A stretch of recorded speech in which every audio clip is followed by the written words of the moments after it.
बिस्मिल्लाहिर्रहमानिर्रहीम। अस्सलाम वालेकुम। 10th साइंस 1.1 तीसरा लेक्चर उसके साथ आप लोगों के सामने हूँ। आप लोगों ने क्वेश्चन नंबर 2 लास्ट लेक्चर में शुरू किया था, जिसमें मैंने आप लोगों को खाली प्रोसीजर का इंट्रोडक्शन दिया था कि बज़रिया तज्ज़ी या फैक्टराइजेशन क्या होती है, हम उसे कैसे सॉल्व करते हैं। ठीक है, तो आई होप आप लोगों ने वो लेक्चर सही तरीके से कवर कर लिया होगा। अगर वो प्लीज़ लेक्चर रहता है तो उसको पहले कवर कीजिए, वरना आप लोगों को आज का लेक्चर नहीं समझ आएगा। वही बातें दोबारा से रिपीट करने की मुझे ज़रूरत नहीं है। उसकी वजह ये है कि आप लोगों के पास रिकॉर्डेड है। या तो ये होता कि मैंने ज़ुबानी बताई होती तो चले फिर भी कोई लॉजिक बनती थी कि मैं रिपीट कर दूँ। अब वो रिकॉर्डेड है, आप लास्ट लेक्चर देखें, इसी जो है वो एक्सरसाइज का दूसरा लेक्चर, तो आप लोगों को वहाँ चीज़ समझ आ जानी चाहिए कि आप लोगों ने कैसे जो है वो सॉल्व करना है, बज़रिया तज्ज़ीह क्या होती है। ठीक है, मेयारी फॉर्म में लिखना कैसे होता है, वो उससे पिछला सवाल है, तो वो मैंने लास्ट लेक्चर में आपको बता दिया था कि आप लोगों ने वही चीज़ जो है वो खुद से देखनी है। ठीक है, मेयारी फॉर्म में भी खुद लिखना है स्टैंडर्ड फॉर्म में, और फैक्टराइजेशन बज़रिया तज्ज़ीह को भी खुद से समझना है और नंबर फाइंड करने हैं। तो आज के हमारे तीन सवाल हैं। दूसरे क्वेश्चन का दूसरा, चौथा और पाँचवां पार्ट मैंने टाइम बचाने के लिए यहाँ पर इनको थोड़ा थोड़ा पहले से लिख के रखा हुआ है।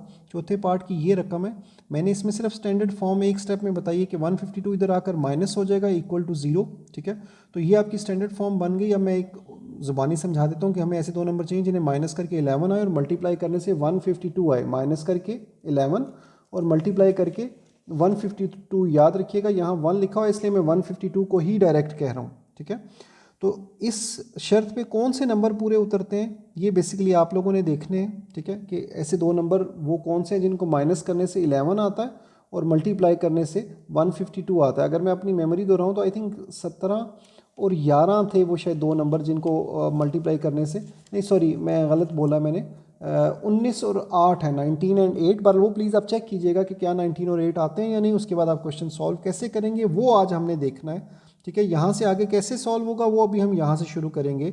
दूसरा पार्ट थोड़ा सा डिफरेंट है, इस पे बाद में आऊँगा। पहले ये पाँचवें पार्ट को समझा लेता हूँ आप लोगों को। देखिए क्वेश्चन हमें ऐसे दिया हुआ है, लेकिन जैसे हमने इस क्वेश्चन को चेंज किया था म्यारी फॉर्म में, स्टैंडर्ड फॉर्म में, आप लोगों ने इसको किया है। ठीक है, तो उसी तरह आप लोगों ने वो सारे स्टेप्स करने हैं। ये एक स्टेप नहीं है, यहाँ पे कम से कम कोई 6-7 स्टेप्स आते हैं। एलसीएम से मल्टीप्लाई करना, ब्रैकेट्स ओपन करना, रकमों को इकट्ठे करना, एक्स स्क्वायर वाली रकमों को आपस में प्लस माइनस करना, एक्स वाली रकमों को आपस में प्लस माइनस करना, और फिर नंबर्स को आपस में प्लस माइनस करना, और फिर फाइनल आंसर आपके पास ये बनेगा। मैंने अब यहाँ पर आपको ये बताना है कि आपने इस सवाल को हल कैसे करना है। ठीक है, यानी ये रकम होती या ये रकम होती तो हमने उसे हल कैसे करना है। ठीक है, तो मैं ये वाला क्वेश्चन करवाऊंगा, ये वाला क्वेश्चन करवाऊंगा, और चलें मैं कोशिश करूंगा ये क्वेश्चन भी करवा दूं क्योंकि हैं ही आपके 3 क्वेश्चंस।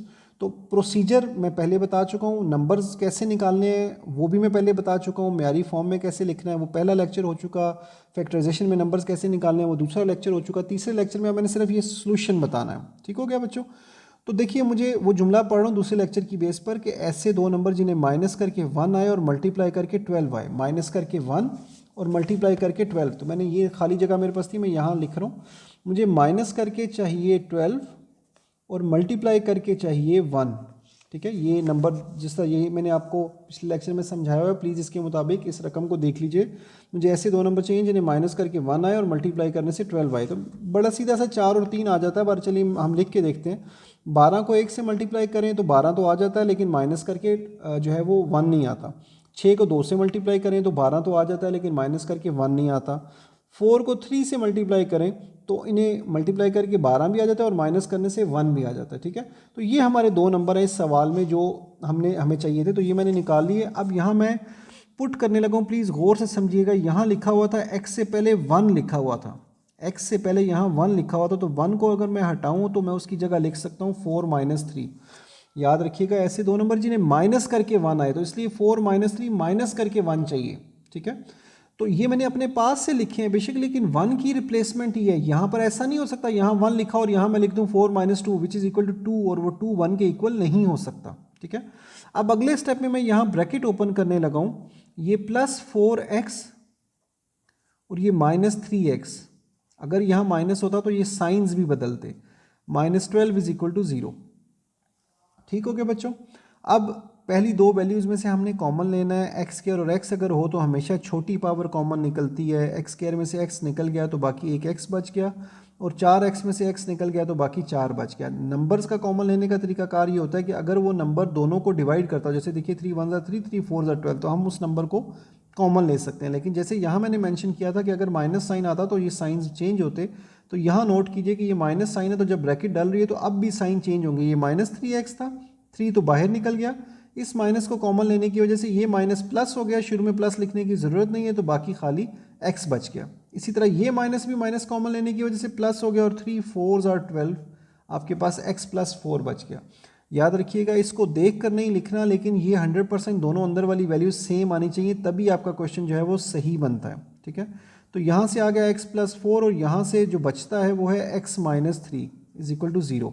ठीक है, तो अब यहाँ आपने क्या करना है कि x + 4 को अलग से 0 के इक्वल लिख देना है और x - 3 को अलग से 0 के इक्वल लिख देना है। लाइन मेरी टेढ़ी लगी, आप लोग प्लीज़ सीधी लगाइएगा। इस वैल्यू को भी 0 के इक्वल लिखा है और इस वैल्यू को भी 0 के इक्वल लिखा है। एक्चुअली यहाँ होता क्या है कि दो नंबर जब मल्टीप्लाई हो रहे हैं और आंसर 0 आ रहा हो तो इसका मतलब है कि कोई उनमें से एक लाजमन 0 के इक्वल है। तो हमने इस वजह से इसको भी 0 के इक्वल लिखा और इसको भी 0 के इक्वल लिखा। अब यहाँ से भी x की वैल्यू आ जाएगी, वो है आएगी -4, और यहाँ से भी x की वैल्यू आ जाएगी, वो आएगी +3। अब हमने इसका सोल्यूशन सेट लिखना है, हल सेट। आप उर्दू में हल सेट भी लिख सकते हैं, इंग्लिश में पूरा सोल्यूशन सेट भी लिख सकते हैं, और यहाँ मैंने SS शॉर्टकट लिखा, आप ऐसे भी लिख सकते हैं। उसमें छोटी वैल्यू पहले लिखेंगे और बड़ी वैल्यू बाद में लिखेंगे और इसके साथ हमारा सवाल ख़त्म हो जाएगा। याद रखिएगा सवाल का आंसर आपने ऐसे लिखना है, ठीक है, और किसी अंदाज में नहीं लिखना, सोल्यूशन सेट के अंदाज में ही लिखना है। सही है, मैंने ये सवाल नहीं करवाना था ऊपर वाला, लेकिन चलिए मैंने इसमें आपको फैक्टर्स भी बता दिए 19 और 8, तो मैं ये वाला करवा देता हूँ आपको सवाल। मैं अगले सफ़े पर लिख रहा हूँ x² - 11x = 152। x² - 11x = 152। ये हमारा दूसरे क्वेश्चन का चौथा पार्ट है।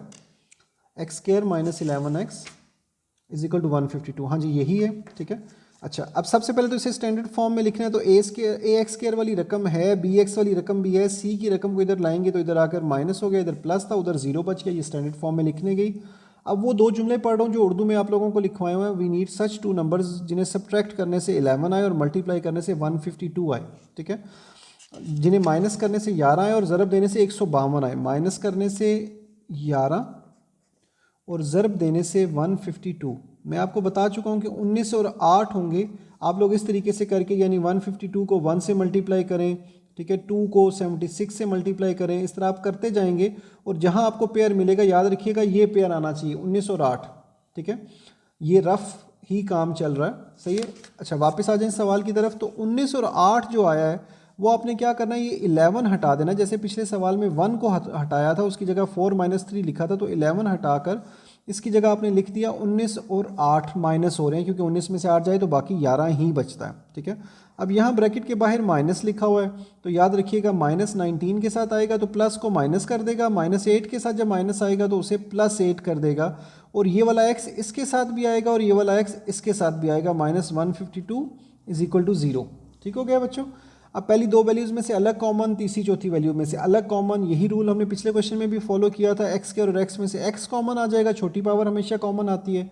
बाकी बचा अकेला x -19, x निकल गया, प्लस 8 कॉमन ले रहा हूँ क्योंकि 8 152 को डिवाइड करता है, दिस इज़ फॉर श्योर, तभी उसके वो फैक्टर्स बने थे।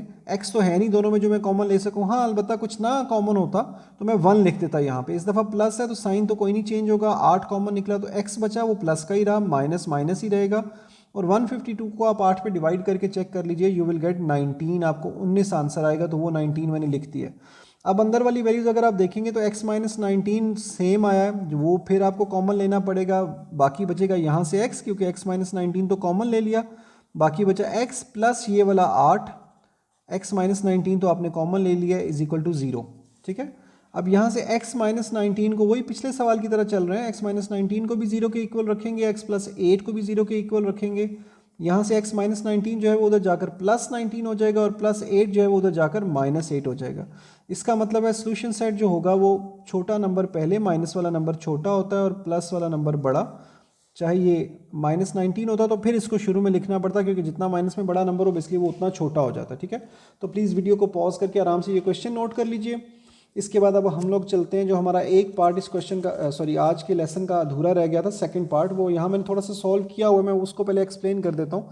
ये हमारे पास रकम थी 3y का मुरब्बा बराबर y × y - 5, 3y² = y × y - 5। तो सबसे पहले हमने ये ब्रैकेट ओपन की है, y मल्टीप्लाई हो रहा है, ठीक है, तो y जब मल्टीप्लाई हो रहा है अंदर वाले y के साथ तो y स्क्वायर हो गया, 5 के साथ मल्टीप्लाई हुआ तो 5y हो गया, ठीक है। उसके बाद दूसरे नंबर पे अगले स्टेप में हम ये प्लस वाई स्क्वायर को उठाकर इस तरफ ले आए हैं ताकि हम क्वाड्रेटिक इक्वेशन की शक्ल बना सकें। बेशक सी मिसिंग है हमारे पास, नंबर कांस्टेंट नहीं रहा हमारे पास, ठीक है। पहले 5 अकेला कांस्टेंट नज़र आ रहा था, लेकिन अब उसके साथ वाई मल्टीप्लाई होकर 5y बन चुका है। तो ये बेसिकली बी एक्स की शक्ल पेश कर रहा है, सी की शक्ल नहीं बनी इसमें से। बहरहाल एनीवेज अब हमने ये वाली वैल्यूज उठा के दूसरी तरफ शिफ्ट करनी है। तो ये प्लस वाई स्क्वायर उधर जाके माइनस वाई स्क्वायर हो गया, माइनस 5y उधर जाके प्लस 5y हो गया। तो ये 3y स्क्वायर में से y स्क्वायर अकेला माइनस होगा, क्योंकि ये प्लस और माइनस है तो इसलिए माइनस कर रहे हैं। और वही वाली बात कि बेस और पावर दोनों सेम होंगे तो ही प्लस माइनस कर सकते हैं। 3 में से 1 गया तो बाकी 2 बचा, और 2y स्क्वायर। मैं रिपीट कर रहा हूँ ये वाली बात, हम लोगों ने यहाँ से y स्क्वायर इस तरफ शिफ्ट करके माइनस किया, 5y को इधर ला के प्लस किया, उधर 0 बच गया। उसके बाद 3y स्क्वायर और y स्क्वायर आपस में इसलिए प्लस या माइनस हो सकते हैं क्योंकि ये भी y स्क्वायर की वैल्यू है और ये भी y स्क्वायर की वैल्यू है। तो 3 में से 1 गया तो बाकी 2 बचा, साथ में y स्क्वायर आ गया प्लस 5y। ठीक हो गया बच्चों। तो अब यहाँ हमारे पास c नहीं है, तो इसलिए वो वाले जो प्रोसीजर्स हैं जो हमने पहले समझे हुए हैं, पहले किए हुए हैं, वो तो यहाँ नहीं चलेंगे। अलबत्ता यहाँ क्या होगा कि आप y कॉमन ले लेंगे, दोनों में y है, तो बाकी बचेगा 2y प्लस एक y निकल गया y स्क्वायर में से तो y बच गया 2। उसी तरह साथ में 5y में से y निकल गया तो बाकी 5 बच गया। अब जैसे आपने यहाँ इन दो नंबर्स को अलग अलग करके 0 के इक्वल किया था, तो यहाँ पर भी y भी 0 के इक्वल कर देंगे और 2y प्लस 5 भी 0 के इक्वल कर देंगे। y अलग 0 के इक्वल, 2y प्लस 5 इज अलग 0 के इक्वल। तो ये y तो 0 के इक्वल, यही आंसर होगा इस साइड का। लेकिन इस तरफ प्लस 5 उधर जाकर माइनस 5 हो जाएगा। अगले स्टेप में 2 इधर मल्टीप्लाई हो रहा है, उधर जाकर डिवाइड हो जाएगा, ठीक है। तो ये हमारा क्वेश्चन थोड़ा सा लंबा हो गया, ये मैंने ऐसे कर दिया। ये नीट क्वेश्चन है, बिल्कुल ये रफ नहीं है। यहाँ पर जो ये मैंने लिखा था वो मैंने अगले क्वेश्चन अगले सफ़े पर सॉल्व किया। तो अब यहाँ सिर्फ सोल्यूशन सेट लिखना रह गया है, यहाँ सिर्फ सोल्यूशन सेट लिखना रह गया, वो है माइनस वाला नंबर छोटा है -5/2 और उसके बाद 0 बड़ा नंबर है। माइनस वाले नंबर से 0 बड़ा होता है, तो मैंने लिखा है देयरफॉर सोल्यूशन सेट यानी SS is equal to bracket start और एंड, बीच में -5/2 पहली वैल्यू लिखी है छोटी और उसके बाद 0 जो है वो बड़ी वैल्यू लिखी है दूसरी। आंसर अगर तरतीब गलत भी हो तो खैर होती है, लेकिन बेहतर ये है कि आप छोटा नंबर पहले और बड़ा नंबर बाद में लिखें, ठीक है। तो आप प्लीज़ ये क्वेश्चन भी वीडियो पॉज करके आराम से नोट कर लीजिए, ठीक है। तो इसके साथ हमारा 1.1 का क्वेश्चन नंबर 2 पूरा हो गया। आई होप आप लोगों ने वीडियो को पॉज करके अपने पास नोट कर लिया होगा। हमारा 1.1 का क्वेश्चन नंबर 2 पूरा हो गया, ठीक है। हम लोगों ने 3 लेक्चर्स में अभी सिर्फ फर्स्ट और सेकंड क्वेश्चन को पूरा किया है। पहले लेक्चर में हमने म्यारी फॉर्म को कवर किया था, दूसरे लेक्चर में हमने फैक्टराइजेशन की इंट्रोडक्शन समझी थी और तीसरे लेक्चर में आज हमने ये क्वेश्चंस पूरे कर लिए, ठीक है। तो बराए मेहरबानी क्वेश्चंस को मेहनत से कीजिएगा, कोई कमी ना छोड़िएगा। अगर कुछ प्रॉब्लम आती है, जैसे मिसाल के तौर पे इस क्वेश्चन में मैंने आपको म्यारी फॉर्म बनाना नहीं करके दिखाया, तो अगर वो आपसे नहीं बनती, रकम जो मैंने लिखी थी उसमें एक साइन का भी फ़र्क आता है, प्लस की जगह माइनस, माइनस की जगह प्लस, तो आप प्लीज़ मेरे से लाजमी पूछिएगा। इसके अलावा भी कोई क्वेश्चन हो तो वो ज़रूर पूछ सकते हैं। बहरहाल अपना ध्यान रखिएगा। आज के लिए इतना ही था, इंशाल्लाह अगले लेक्चर में फिर मुलाकात होगी। अल्लाह हाफिज़।